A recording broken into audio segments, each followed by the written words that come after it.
That's classified information, Daryl. I could tell you, but I'd have to kill you. Along these roads we roam, we find adventure through traveling, camping, boondocking, and exploring. Hello, everybody, and welcome to Vlogcast episode number 83. My name is Russ. And I'm Kerry. And we are the Roads We Roam. We are a couple living full-time in our little guy, Max. And we are going to do the Q&A Tuesday today. Yeah, I like these. These are a lot of fun. I learn a lot, and I hope you guys get value in them as well.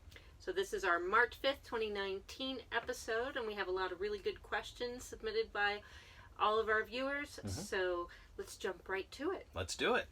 All right, the first one we have is Julie Anderson. Okay. She said, we just brought our new Max home a week ago, and I need some help understanding inverter generators and also small portable inverter that we could use when we cannot use a generator at night when we have no hookups. How do you use a portable one? What is the ZAMP system? So let's break this up because she has a couple questions in here. Yeah. So I actually corresponded with Julie a little bit offline to clarify things a little bit. Okay. And I talked with her about our generator setup. Now, we have our Energizer 3200 generator, but that is a noisy one, so that's not the quiet. Well, it's not a noisy one. It's a very quiet one for a generator. Yes. It's an inverter generator. So, okay, go on. So she was looking for something that is even more quiet, and kind of what we were looking for that we filled with our Sherpa 100. Yes. We went through Goal Zero. Now, for our needs, when we're boondocking in a place that we just needed for a night or so, our primary need are for our computers and our cell phones and things like that. And which the Sherpa 100 covers very well. Exactly. And they do sell larger ones. So I told her she was looking for one that would cover for everything in her unit that is nice and silent. Goal Zero offers much larger ones as well, so you can check out their website and see whatever one would fit your need. Yeah, I think you're still, if you're looking at trying to run an AC off of those larger ones, I think you're still going to struggle there. You still are. But you can run a lot of other things. You can run your Instant Pot off of those. You can run all kinds of things. And really for us, we had looked at the larger ones, but when it came down to it, the Sherpa 100 handled what we needed and what Kerry mentioned before, our cell phones and our laptops. And, our ZAMP controller system here, along with our solar, gives us enough power to run the lights as well as the fan if we need heat to blow the to blow the heat. So. And that's where she came up with her follow-up question, because I had told her that for all of our basic needs, the solar that we have one panel, which is 100 watt. Yep. And that really, we had initially thought, because the 2019s came out with the 200, that I thought I'd need to upgrade to it, but I really don't think we do. Yeah, I think the biggest upgrade we could do is go from that 12-volt battery, which we have. We have a 12-volt deep cycle battery. I think if we went to 6 volts, that would be a good upgrade for us. But no, it does. It handles everything in here. The lights, the radio, the water pump, the fan to blow the heat, which the heat is all propane, but in order to blow the heat, you have to have that fan, and that's electrical. So we've had no problems with that, and we've run 3 days at a time, without a charge. And our 100-watt solar panel has been able to recover everything completely. All your basic needs. If you need light to see, if you need to cook, turn on the water pump to use the bathroom, and to get your heating system on, all that is covered with your ZAMP solar panel system that they have set up on it. And then, again, check out Goal Zero for any of those generator types, the portable packs that you want to take with you. Yeah. And I did share with her as well, we have a portable solar panel that we bought for our Sherpa. Yep, it's a 28-watt solar panel. And we tested it out several times, and it works out really well. And the reason why I like that, let's say you're parked in a nice shady area. Yep. But the sun is going down and you want to capture it a little bit. Having a portable solar panel with you where you can move wherever you need. Yeah, to catch the sun. And you see a lot of campers out there with it. As we drive through parks, I see them all over the place. Exactly. So our Sherpa tends to, like, if we plug both of our phones into it, the draw is typically between 5 and 6 watts per phone. So you're looking at about a 12-watt draw, worst case scenario with both phones. When we plug our 28-watt solar in, depending on where we put it and the angle of the sun, I think the worst I've seen that was we were having a 13-watt input, so we were not negative. We were still charging. We were only charging 1 watt at a time, but we were fully charging our phones with that Sherpa. And that's just directly to the panel. Yeah, that's directly to the panel, exactly. Which, or not to the panel, but directly to the Sherpa.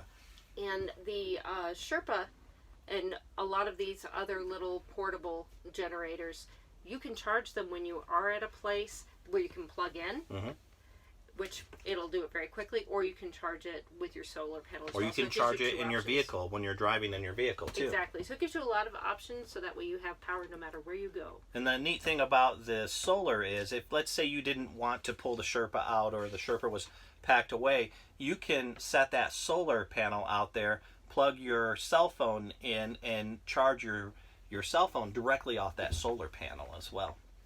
And she asked one last thing, how long does it keep its charge? Now, depending on your unit, that thing holds a charge for a long time. Okay, she's talking about the Sherpa? The Sherpa, yes. Yeah, it just depends on your draw, really, But it has a little gauge. It has a gauge. All the Go Zero, they'll have the little gauges, so it'll tell you how much time you have left and how much. So the gauge not only is a graphical gauge, but it tells you. It'll say at the current draw, if you're charging your cell phones or whatever you're charging, at the current draw, you have 7.5 hours of runtime left, or 30 minutes of runtime left. Now, it's really small. We have it. It's very small and compact. But if you go to our blog after seeing this, I will take some pictures of what that screen looks like, just to show you the power usage and draw, and how it shows the amount of time that we have left. Yep. Well, I hope that answered your question. Very good question. Thank you so much. On to the next one. Who made your logo? I made the logo. Kerry and I talked about the design aspects of it. I do have a background in marketing as well as graphic design and video, so I kind of put those elements together, and with Kerry's input and my abilities, we came up with the logo. Okay, Mary Beth Romneck asks, what septic hoses do you use? Do they fit in the storage tube, or do you put them in a separate container? Yeah, so we have a couple different brands, but the ones that I'm really liking right now are the Rhino septic tank hoses from Camco. They're just put together really well. I can't say enough about them. The bad thing is, no, they don't fit inside the stock storage pipe area. But really, when it comes down to it, I don't know if I would use that even if they did, because that's a very long cylinder. And just think about cleaning a bottle, how difficult it is to clean inside there. And those hoses are going to leak after. Even if you rinse them out and you stick them in there, there's going to be stuff that's coming out way back in that pipe. And I think the smell would be difficult to get rid of. What we do is we just store them in a plastic bin. And what I do is once I get done rinsing them out, spraying them with some bleach, I couple them together so nothing's going to leak out of there. That's probably the best way to do it. Although I did see on one of the Facebook pages for Little Guy Max, a guy with I can't remember his first name, Mark Vera. He made a post of a do-it-yourself storage area that he made for the boy, I can't think of the words here, for the hoses. And it looks very good, and you may want to check that out. I'll see if I can find it again. If I can, I'll give it to Kerry, and she can put the links below. Yeah, I'm curious. I didn't see that. Yeah, it was done very well. Does he have did a good it in job. the storage pass-through No, area? he actually has it right by the tank area, so it's readily accessible. Ooh, very cool. Yeah. I'm curious about that, so we'll find that for sure and then link that. Yep. All right, we have Stephen Powers. Do you have to do anything special if you see the temperature is going to drop below freezing? Is the plumbing and tanks underneath the vehicle insulated? It would suck to be boondocking and then have to drain all your tanks to prevent burst pipes and tanks. So yeah, we have, what we tend to do is we will, if it's going to get cold, you know, I mean 26, 27, that's where we start thinking, okay, we need to worry about this.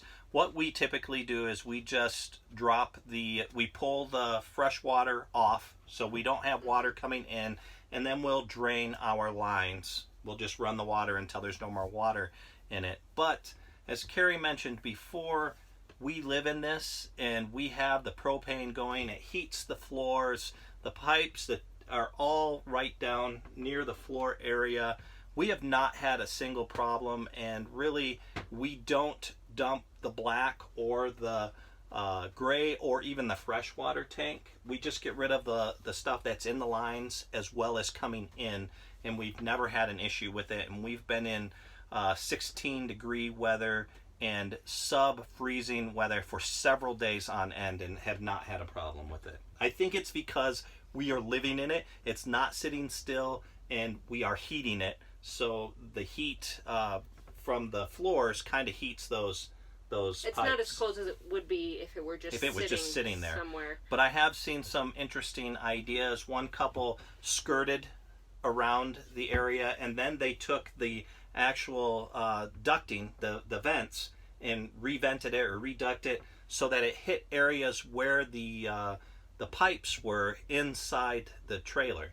So that's an option. I've heard of people skirting as well, and then putting a space heater outside with underneath the unit. I don't know if I would trust that just with all the moisture and stuff, but there are a lot of ways out there to try to combat that. But like I said, we haven't had any issues. Roberto Carlos Braun. My wife, myself, and our dog are ready to jump into this life. We bought our Class B and are preparing for that. Very good. Congratulations. Yeah, what an exciting time. Do you think that a transition time, like living in your RV while keeping our jobs for a time period like 3 months to adapt to all new things, would be good? I do. I definitely do. One thing that Kerry and I have preached is have a buffer. When you're going into this, you think you already have everything you need when you're ready to go, and inevitably you don't. You need to buy more stuff. Mm-hmm. It'll be a lot less stressful as well, because it'll give you 3 months to learn to transition. It's not just like when we left. We had been camping in our trailer once, and then we hit the road. So no, I think anything you can do to smooth that transition out is very valuable and will be very helpful for you. But there is one thing to keep in mind. It's the mental aspect of it, because you will still most likely be in the same city, same town, going to the same job, going to and from work every day, but yet you're living in a very small Class B. Mm-hmm. And getting dressed for work and going out with that normal daily grind, and then coming back to something like that is a little different. Whereas with us on the road right now, we change locations every couple days. That mental stimulation, being excited about going somewhere. Yeah. Just be aware of that. But I definitely think it's a very good idea. Like Russ said, you have 3 months where you could you're limiting your expenses greatly. And while you're still having that full-time income coming in that you can save. And mm-hmm. that's going to help you be more successful when you do eventually hit the road. Just be aware of that mental thing. You may be living in that. It's not going to be just like that once you hit the road, because your lifestyle will change. Exactly. As well. Yeah, very good point. Okay, here's the one that I love, this YouTuber name. Okay. Okay. Uber Giggle Fritz. I can just say that all day. Yeah, definitely. I am considering full-timing it, but I'm nervous about the struggles of doing so with pets. I would have to leave them sometimes, and it seems like a lot of campgrounds don't allow you to leave pets unattended in campers. And I would want to have one of those temperature monitors also, so mm-hmm. I would know if something goes wrong with the AC unit. Mm-hmm. I see you brought your dogs with you, and to use Wi-Fi in the car, but do you ever leave them, and how do you handle that? So yeah, that's a very valid point. We take our animals with us 95% of the time. It's rare that we don't take them with us, but when we do we make sure to limit that amount of time. Right now it's the winter time, so we haven't had to worry about heat. When we get into that type of environment, it's something that we probably won't be leaving our animals. It's very scary. Something could happen. Even when we leave them now, we turn our electrical plug-in stuff off because I don't want an electrical fire with them here. Or to have them trip over something and knock it down. Yeah, exactly. So I think that's something that you'll have to consider. I think you'll have to look at pet-friendly areas, pet-friendly things to do with your animals, or you definitely, if you're going to leave them alone in the summertime, I forget the name of that, but a lot of the Class C's, Class A's, and Class B's have those automatic generators that regulate temperature and let you know. Yeah. Another option is we'll split time. Yeah. If there's something that we both want to do but the dogs can't go, I'll go, then Kerry will go. And I mean, that's kind of like maybe when we go to the Gila cliff dwellings. I don't think you can take dogs into that area. No, I don't think so either. So I think that's what we're going to have to do. We're going to have to split time. But in your case, if you're traveling by yourself, don't think that that's an obstacle to stop, because we have run into so many people that are traveling singly with their pet and they're able to make it work. We have an interesting one now from Christina Pitsley. Okay. How is it for both of you working in that small space? Yeah, it's actually not that bad. No. The dinette is wide enough for both of us to have our full-size computers open and work. It's a little difficult occasionally when Kerry has to get out of that area because it's tucked into the corner, so we have to slide the table either way. And a lot of times, to be honest, Kerry will sit back on the bed and type. So it's really not that difficult. Yeah, I really enjoy it. The one thing, though, that I would say, we have to work differently. It's not like you have a desk space where you can get up and leave your stuff when it's time for dinner or at the end of the day. We just have to be a lot more clean and a lot more organized with our work. But that being said, it helps us stay on top of everything and you don't lose things as easily. Exactly. Yep. And our final question is from Daryl Dover. And this is on the personal side. So where were you all stationed and what career fields? And this was back when we were in the Air Force. That's classified information, Daryl. I could tell you, but I'd have to kill you. No, just kidding. We were stationed in Kirtland Air Force Base and then Plattsburgh Air Force Base. Did a little bit of time, a year in Kunsan Air Force Base. And we were both security police in the United States Air Force. All right, everyone, that's it for now. Thank you so much for your questions, your tips, your concerns. Keep them coming. We love them. You can get a hold of us at theroadsweroam.com. Click on our contact page, or you can click that little orange tab that says leave voicemail. You can also reach us at Facebook, Pinterest, Instagram, Twitter, and you can follow along on our vlogs via podcasts on Spreaker and iTunes. Yep. Thank you, everybody. We'll talk to you later. Bye. Bye.